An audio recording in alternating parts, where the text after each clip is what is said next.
कच्च्या दुधापासून खरवस बनवणे. सर्वात आधी एका पातेल्यामध्ये 1 लिटर दूध काढून घ्यावे.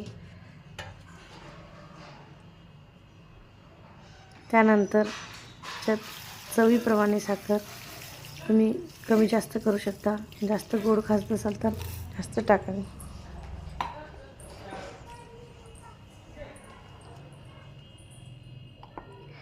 त्यानंतर त्याच्यामध्ये विलायची पूड 1 चमचा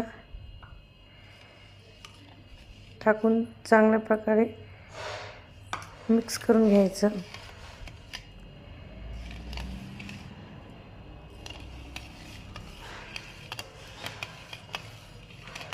पूर्ण साखर विरघळेपर्यंत त्याला ढवळत राहायचं. एकदा साखर मिक्स झाली की खाली पातेल्यात गरम पाणी, पण माझ्याकडे मोठं पातेलं नसल्यामुळे मी स्टीलचं टोपल्यामध्ये थोडं पाणी ॲड करून गॅसवर ठेवलं. त्याला थोडं गरम होऊ दिलं. त्यावरती ठेवली मी परात. माझ्याकडे मोठं ताट आहे पण ते टोपल्यामध्ये फिक्स नव्हतं होत, म्हणून मी परात घेतली. परत साखर विरघळली का ते बघायचं, दुधामध्ये मिक्स करून घ्यायची. त्याला हलवत राहायचं. मिक्स झालं की आपण जी परात ठेवली त्यावरती दूध ॲड करायचं.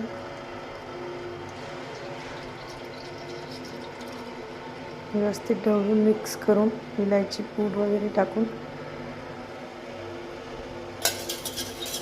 टाकायचं.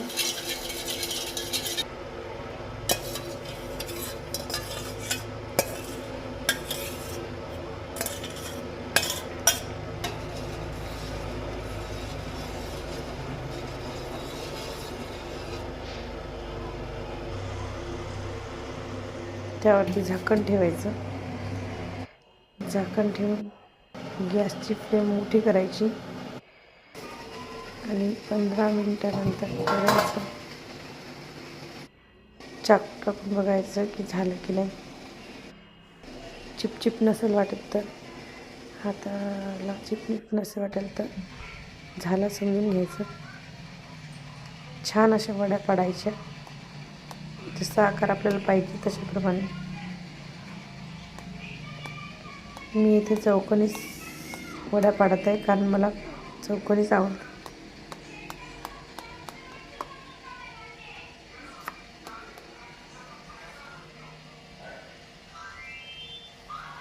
तुम्ही याला शंकरपाळ्याचा आकार पण देऊ शकता छानपैकी, पण मला चौकोनी आवडतो. हे खायला एकदम टेस्टी, पौष्टिक कच्च्या दुधापासून वड्या बनवलेल्या. कोणी याला खरवस म्हणते, कोणी कच्च्या दुधाच्या वड्या.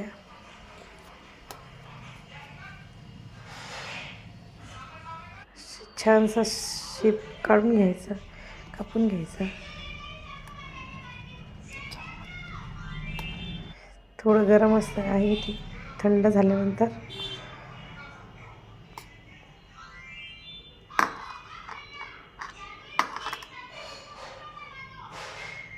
किती छान स्पंजी, खूपच टेस्टी अशा वड्या तयार झालेल्या आहेत. तुम्हीही करू शकता. त्यासाठी लागतं कच्चं दूध, गाईचं किंवा म्हशीचं. हे मी इथे म्हशीचं वापरलेलं आहे. खूपच टेस्टी, स्पंजी आणि पौष्टिक वड्या आहेत.